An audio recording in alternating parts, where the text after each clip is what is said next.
at lupa. Nilikha niya ang araw at buwan.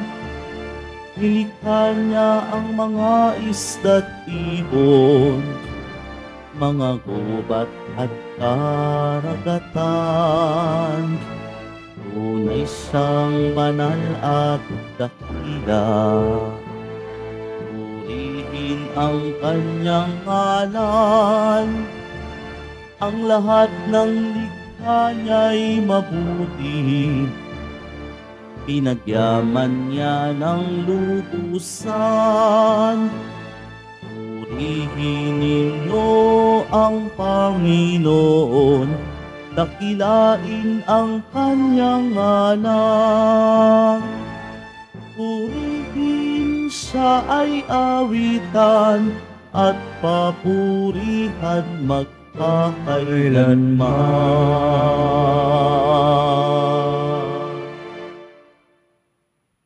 Sa ngalan ng Ama at ng Anak at ng Espiritu Santo. Amen. Ang pagpapala ng ating Panginoong Jesucristo, ang pag-ibig ng Diyos Ama, at ang bibigkaisa ng Espiritu Santo naway sumainyong lahat. At sumayo rin. Mga kapatid, nasa Huwebes tayo ng 29 na linggo ng kanilang panahon. Atin pong isama sa misa natin ngayon ang ating pagunita kay San Anthony Maria Claret. Isama rin natin sa ating misa ngayon ang mga intensyon para sa araw ngayon. Ang inyong mga intensyon kay narito sa loob at sa labas ng Basilica Minor at Pambansang Nabana ni Jesus Nazareno. Ang mga intensyon man nakiisa sa atin, sumita ng live streaming through Facebook Live, YouTube, X, Instagram, TikTok at iba pang social media dito sa ating bansa at iba't ibang dako ng mundo. Idagdagin natin ang ating intensyon para sa kapayapaan sa buong mundo. Mga kapatid,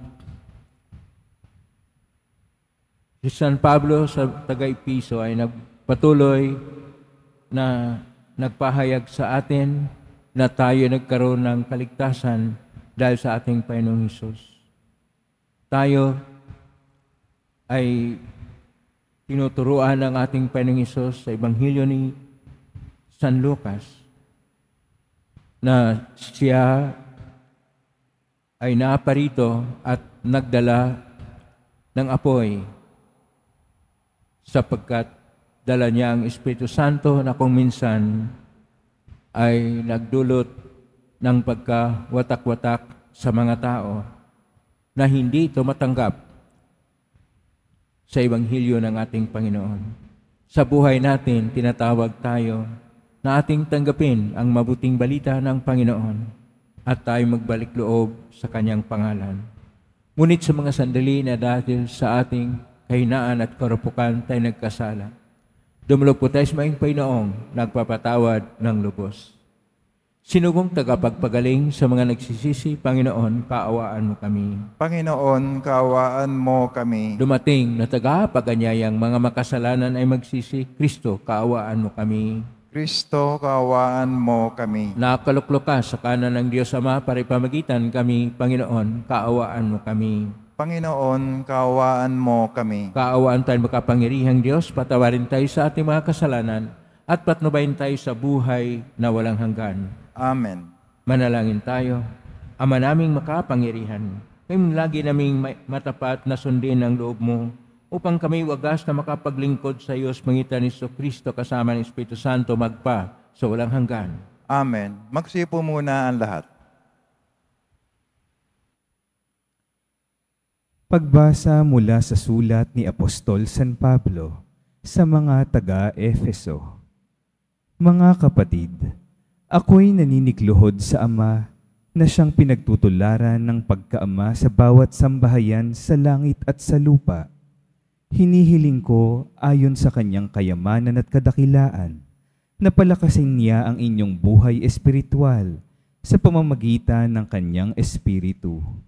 Naway manahan si Kristo sa inyong puso sa pamamagitan ng inyong pananalig sa Kanya, upang sa inyong pag-uugat at pagiging matatag sa pag-ibig. Maunawaan ninyo kasama ng mga hinirang kung gaano kadakila ang pag-ibig ni Kristo. At naway makilala ninyo ang di matingkalang pag-ibig na ito upang mapuspos kayo ng kapuspusan ng Diyos. Sa Diyos na makagagawa ng higit kaysa lahat ng maaari nating hilingin at isipin, sa pamamagitan ng kanyang kapangyarihang naghahari sa atin, sumakanya ang kapurihan sa pamamagitan ng simbahan at ni Kristo Jesus magpakailanman. Amen. Ang salita ng Diyos. Salamat sa Diyos. Awat pag-ibig ng Diyos sa sangkalupa ay lubos. Awat pag-ibig ng Diyos sa sangkalupa ay lubos. Lahat ng matuwid dapat na magsaya dahil sa ginawa ng Diyos sa kanila. Kayong masunuri magpuri sa Kanya. Ang Diyos na Panginoon ay pasalamatan. Tugtugin ang alpat, awit ay saliwan. Awat pag-ibig ng Diyos sa sangkalupa ay lubos. Panginooy tapat sa Kanyang salita at maaasahan ang Kanyang ginawa. Minamahal niya ang gawang matapat. Ang pag-ibig niya sa mundo'y laganap. Awat pag-ibig ng Diyos sa sangkalupa ay lubos. Ngunit ang mga panukala ng Diyos ay mamamalagit walang pagkatapos. Mapalad ang bansang ang Panginoon ang Diyos. Mapalad ang bayang Kanyang ibinukod. Awat pag-ibig ng Diyos sa sangkalupa ay lubos. Ang may takot sa Diyos at nagtitiwala sa Kanyang pag-ibig ay kinakalinga. Hindi babayaang sila ay mamatay, kahit magtaggutom, sila'y binubuhay. Awat pag-ibig ng Diyos sa sangkalupa ay lubos. Tumayo na po ang lahat.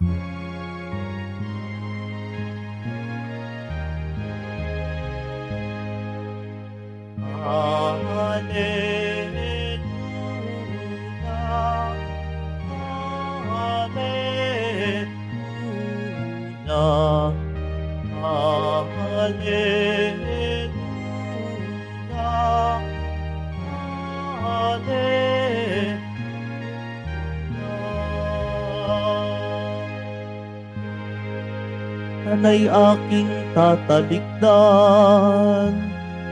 upang si Kristo'y makamtan bilang tanging pakinabang. Alleluia,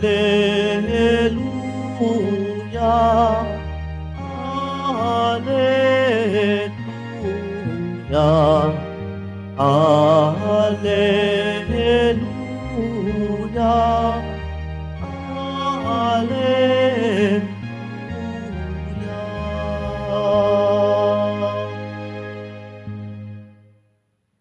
Sumainyo ang Panginoon.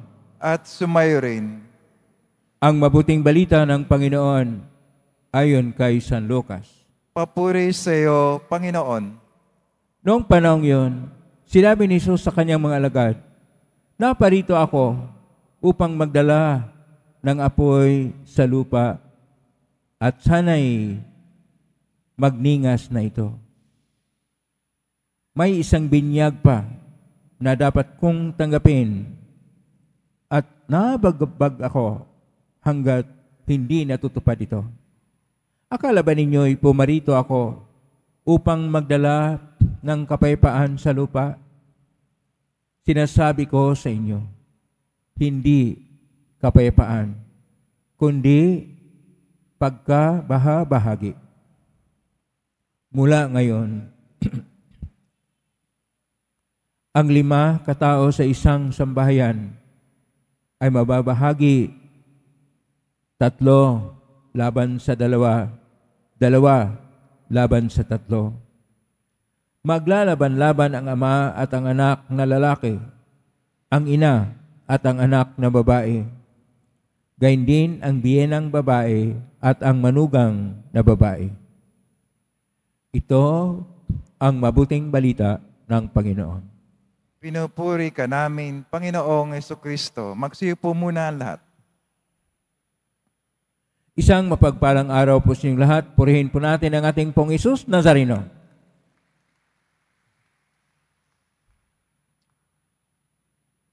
nasa Huwebes tayo na ika-29 na linggo sa kanamang panahon ng pangalawang taon ng ating pagdiriwang.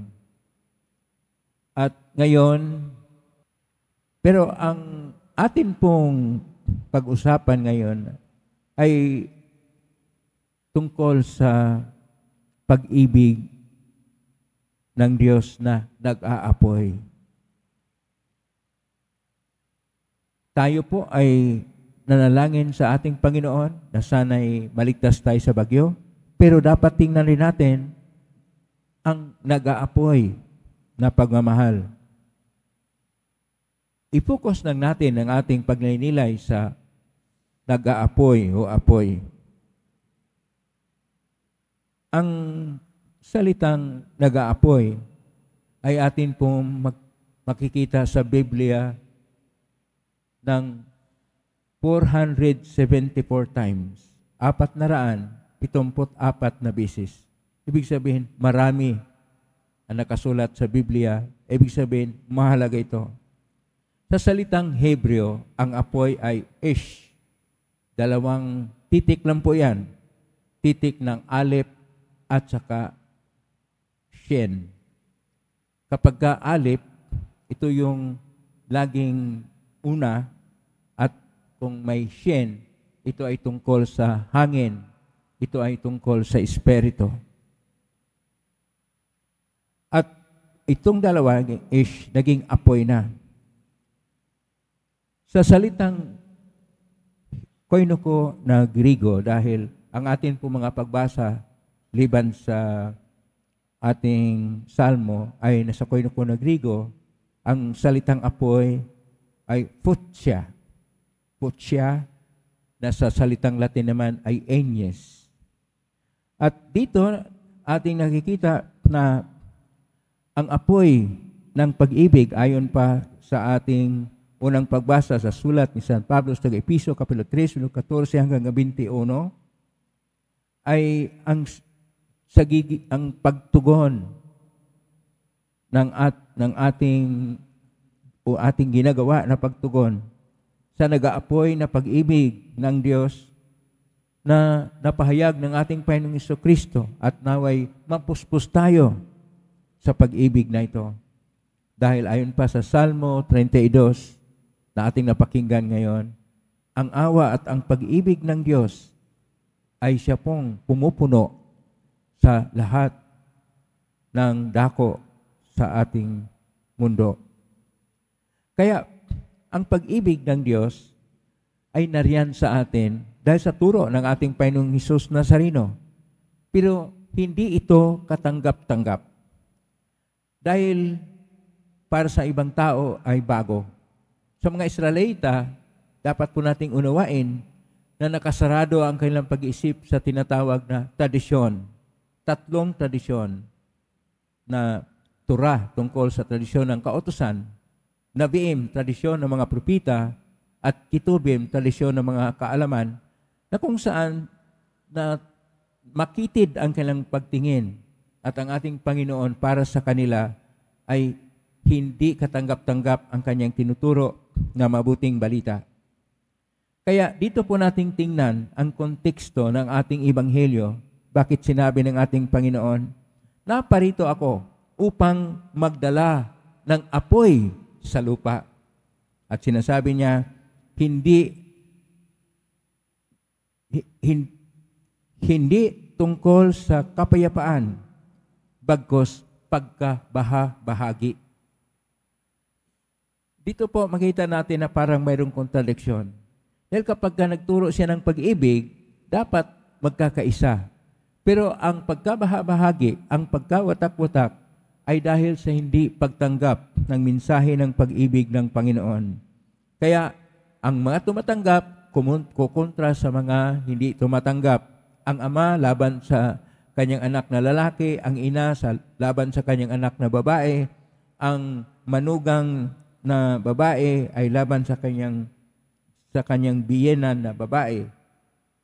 Magkaroon ng hindi pagtanggap sa isa't isa dahil sa turo ng ating Panginoon.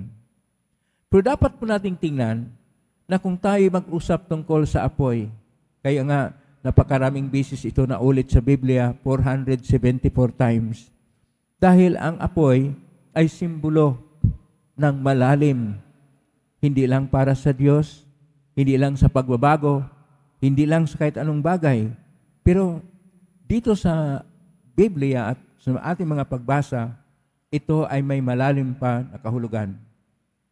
Isa-isahin po natin ang mga kahulugan ng apoy. Una, ang apoy ay mayroong sagrado na paggamit. Kaya kung makikita ninyo, sinisindihan ang kandila. At kung panahon ng piyesta, sinisindihan ang insenso. At ang apoy ay umuusok pa. Dahil mayroon pong sagrado o banal na kahulugan ng apoy. Ito ay simbolo ng mga sakripisyo na sinusunog na atin pong mabasa sa aklat ng Genesis Kapitulo 4, Genesis Kapitulo 8, versikulo 20, sumusunod, ang laging nakasindi na apoy sa altar, aklat ng Leviticus Kapitulo 6, versikulo 9, ang apoy na inaalay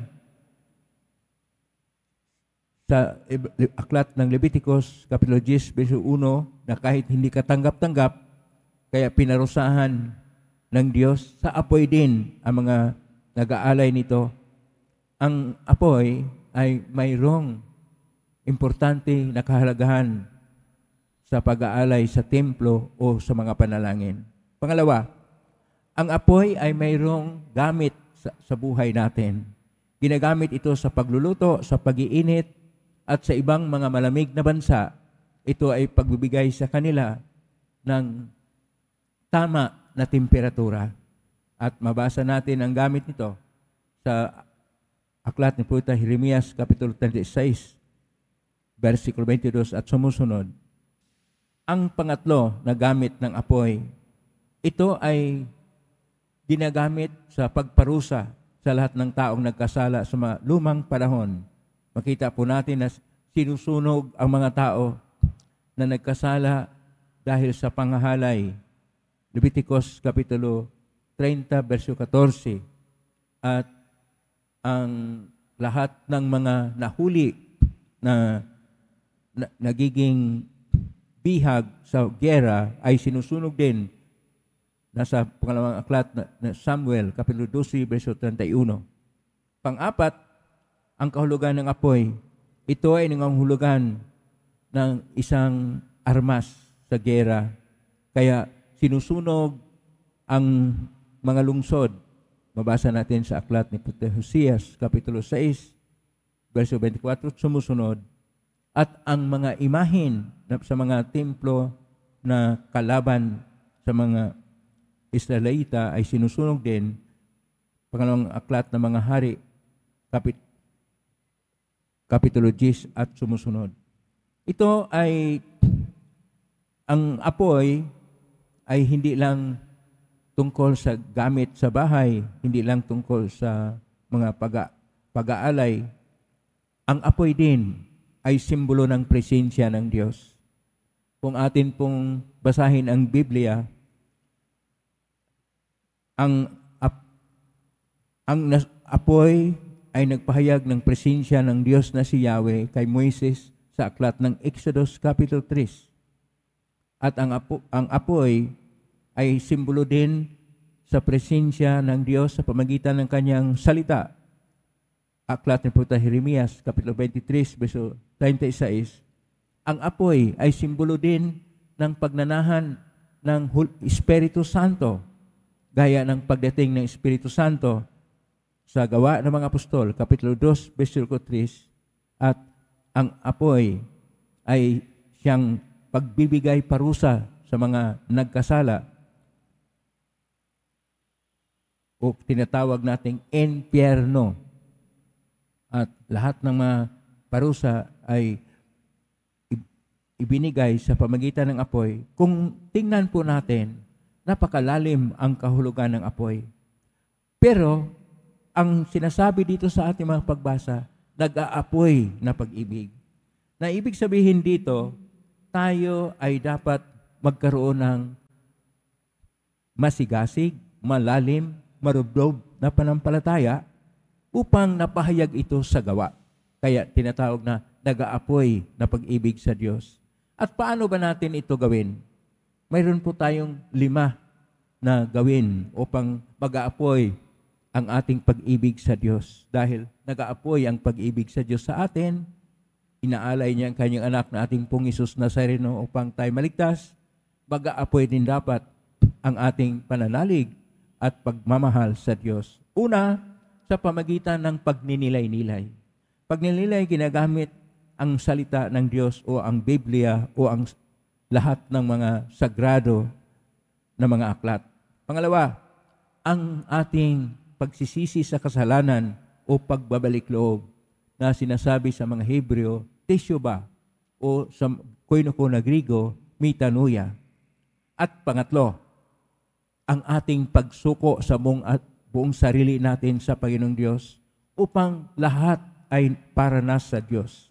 Pang-apat, yung ating pakikiisa sa lahat ng tao na bahagi ng ating simbahan o ng palataya.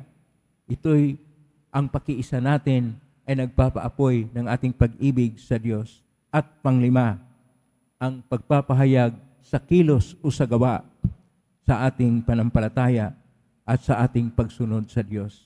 Yun yung 5 na paraan upang mag-aapoy ang ating pag-ibig sa Diyos at maging konkrito ang ating pagsasaksi sa ating buhay panampalataya sa Kanya.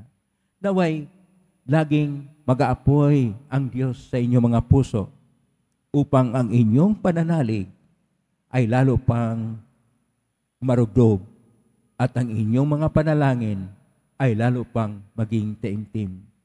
Pakisabi sa katabi ninyo, magmahal ka sa Diyos. Sa pagmamahal natin sa Diyos na ipinapahayag sa gawa, nag-aapoy ang ating pag-ibig sa Kanya. Amen? Purihin natin ang Diyos. Tumayo na po ang lahat.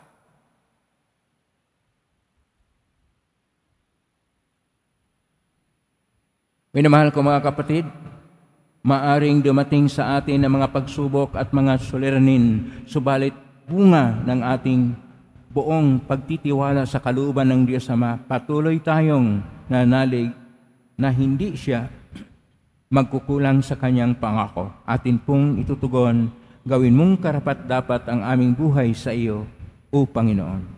Gawin mong karapat-dapat ang aming buhay sa iyo, O Panginoon. Ang mga pinuno ng simbahan na hayagang inuusig, naway mabigyan ng tapang at lakas upang manatili sa kanilang pananampalataya. Manalangin tayo. Gawin mong karapat-dapat ang aming buhay sa iyo, O Panginoon. Ang mga magulang, naway magkaroon ng lakas at tapang na patnubayan ng kanilang mga anak sa pamamaraan ng pananampalataya at kristyanong pamumuhay. Manalangin tayo. Gawin mong karapat-dapat ang aming buhay sa iyo, O Panginoon. Ang mga pamilya at mga komunidad na pinaghihiwalay ng pagkakaiba ng relihiyon, naway matagpuan ang katotohanan at magpakita ng paggalang sa isa't isa. Manalangin tayo. Gawin mong karapat-dapat ang aming buhay sa iyo, O Panginoon. Ang mga may sakit, mga matatanda at mga may kapansanan, naway tumanggap ng pag-ibig at pagkalinga mula sa kanilang mga kapamilya at kaibigan. Manalangin tayo. Gawin mong karapat-dapat ang aming buhay sa iyo, O Panginoon. Yaong mga namayapa, naway maging maligaya magpakailanman sa kaharian ng Ama. Manalangin tayo. Gawin mong karapat-dapat ang aming buhay sa iyo, O Panginoon. Sa tahimik, idulog natin sa Panginoon ang ating mga sariling kahilingan. Ama naming Diyos, ipinadala mo ang iyong anak upang tulungan kami sa aming mga paghihirap. Kalingain mo kami sa aming mga sakit at bigyang lakas kami upang laging makatugon ng may panalig sa iyong salita. Nang namin ito, sa pangitan ni Kristong aming Panginoon. Amen. Magsiyo po muna ang lahat.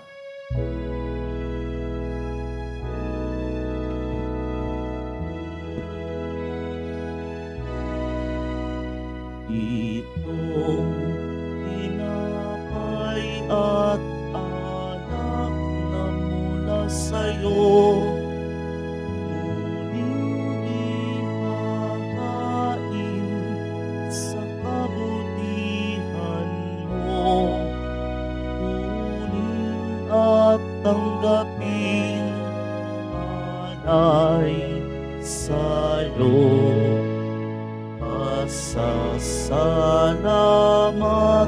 ng puso. Tumayo na po ang lahat. Manalangin ng ipatido pang paghahain natin ay kalugdan ng Diyos amang makapangyarihan. Tanggapin nawa ng Panginoon itong paghahain sa iyong mga kamay sa kapuri niya at karangalan sa ating kapakinabangan at sa buong sambay niyang banal.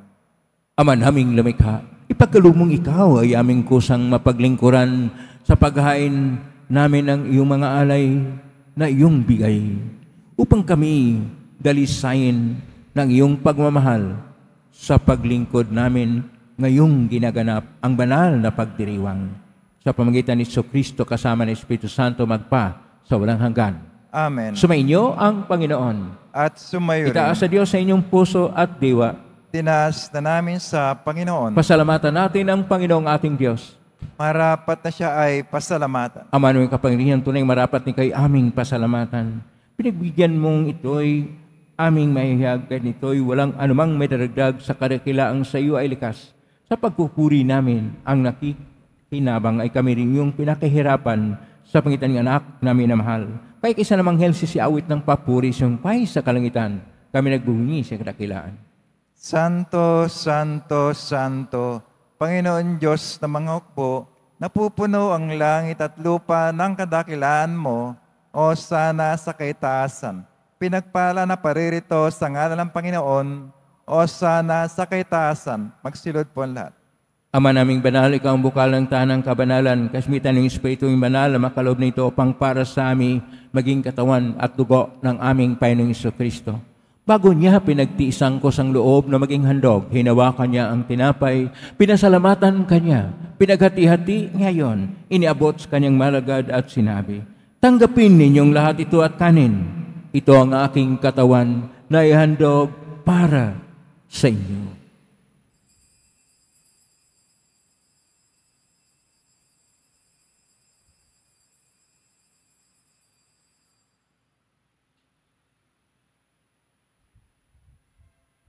Kaya naman matapos ang hapunan, hinawakan niya ang kalis, muli kanyang pinasalamatan. Inabot niya ang kalis sa kanyang malagad at sinabi, tanggapin ninyong lahat ito at inamen. Ito ang kalis ng aking dugo ng bago at walang hanggang tipan. Ang aking dugo na ibubuhos para sa inyo at para sa lahat sa ikapagpapatawad ng mga kasalanan. Gawin niyo ito sa pag-alala sa akin.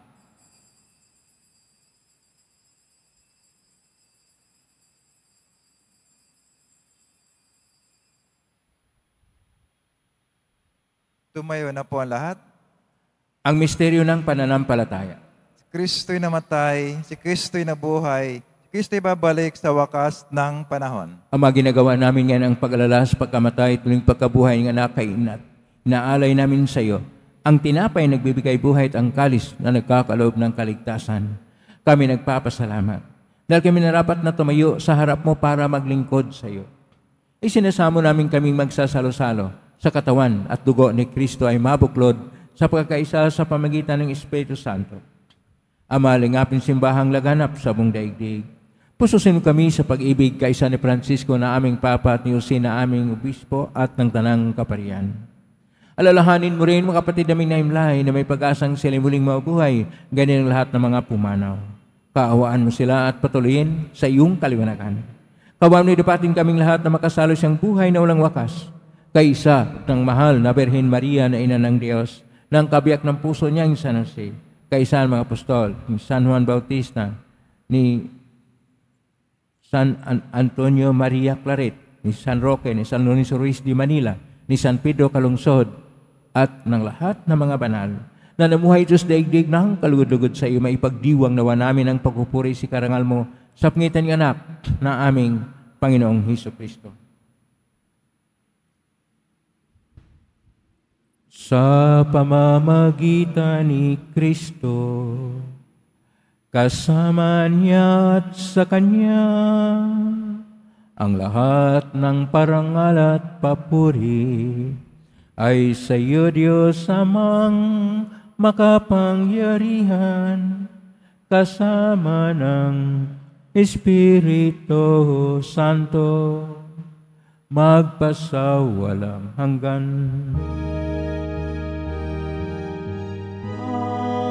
Amen. Amen. Amen.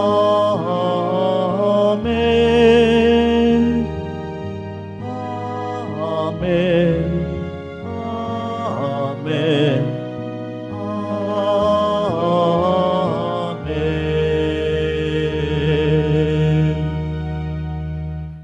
Sa tagubilin, magaling na utos sa turo ni Jesus na pain natin at Diyos, ipahayag natin ng lakas loob.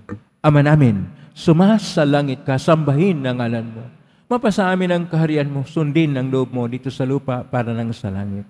Bigyan mo kami ng aming kakanin sa araw-araw at patawarin mo kami sa aming mga sala para nang papatawad namin sa nagkakasala sa amin at huwag mo kaming ipahintulot sa tukso at iadya mo kami sa lahat ng masama.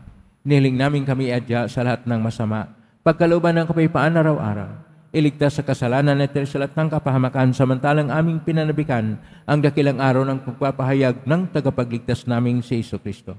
Sapagkat iyo ang kaharian at ang kapangyarihan, ang kapurihan, magpakailanman. Amen. Panginoong Jesucristo, sinabi mo sa mga apostol, kapayapaan ang iniiwan ko sa inyo, ang aking kapayapaan ibinibigay ko sa inyo. Tunghayan mo ang aming panampalataya at huwag ang aming pagkakasala. Pagkalooban mo kami ng kapayapaan at pagkakaisa ayon siyang kalooban, kasama ng Espiritu Santo, magpa sa walang hanggan. Amen. Ang kapayapaan ng Panginoon ay laging sumainyo. At sumayo rin. Magbigayin kayo ng kapayapaan sa isa't isa. Kapayapaan. Kordero ng Diyos na nagalis ng mga kasalanan ng sanlibutan, maawa ka sa amin. Kordero ng Diyos na nagalis ng mga kasalanan ng sanlibutan, maawa ka sa amin. Kordero ng Diyos na nagalis ng mga kasalanan ng sanlibutan, ipagkaloob sa amin ang kapayapaan. Magsilod po ang lahat. Ito ang kordero ng Diyos. Ito ang nag-aalis na makasalanan ng sanlibutan. Mapalad ang mga inaanyayahan sa piging ng kordero. Panginoon, hindi ako karapat-dapat na magpatuloy sa iyo, ngunit sa isang salita mo lamang ay gagaling na ako. Katawan ni Kristo. Amen.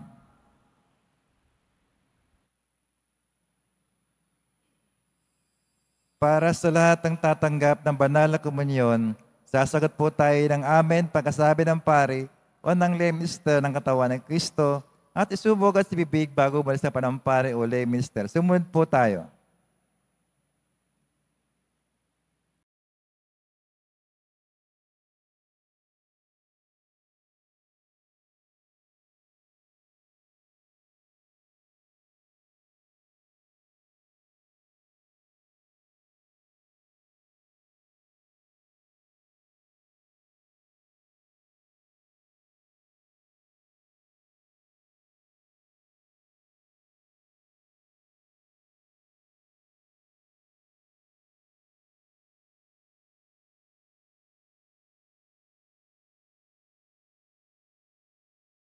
Tumayo na po ang lahat.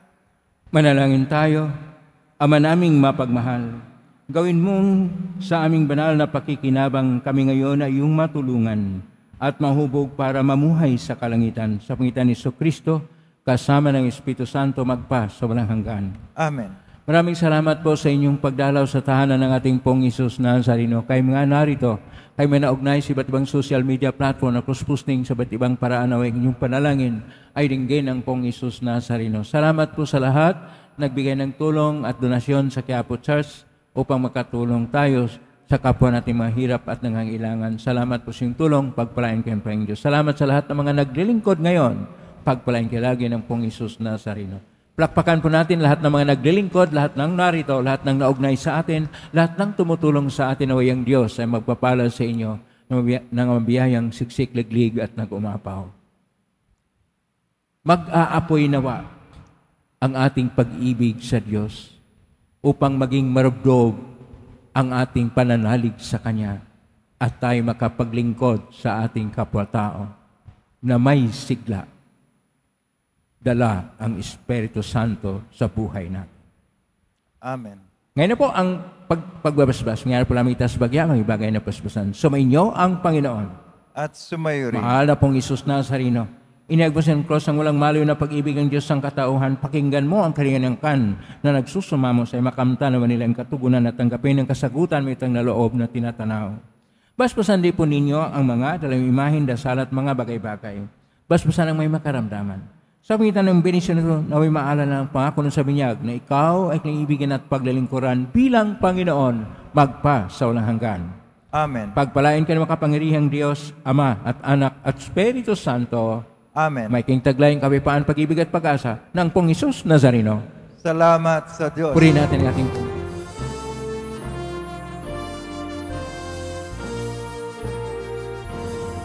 Nuestro Padre Jesus Nazareno, sinasamba ka namin, pinipinto mo ka namin, aral mo ang aming buhay at kaligtasan. Nuestro Padre Jesus Nazareno, iligtas mo kami sa kasalanan. Ang krus mong pinamatayan ay sagisag ng aming kaligtasan. Nuestro Padre Jesus Nazareno, itarangal namin. Nuestro Padre Jesus Nazareno, inulwalhati ka namin. Nuestro Padre Jesus Nazareno, itarangal ka namin. Padre Jesus Nazareno, inulwalhati ka namin.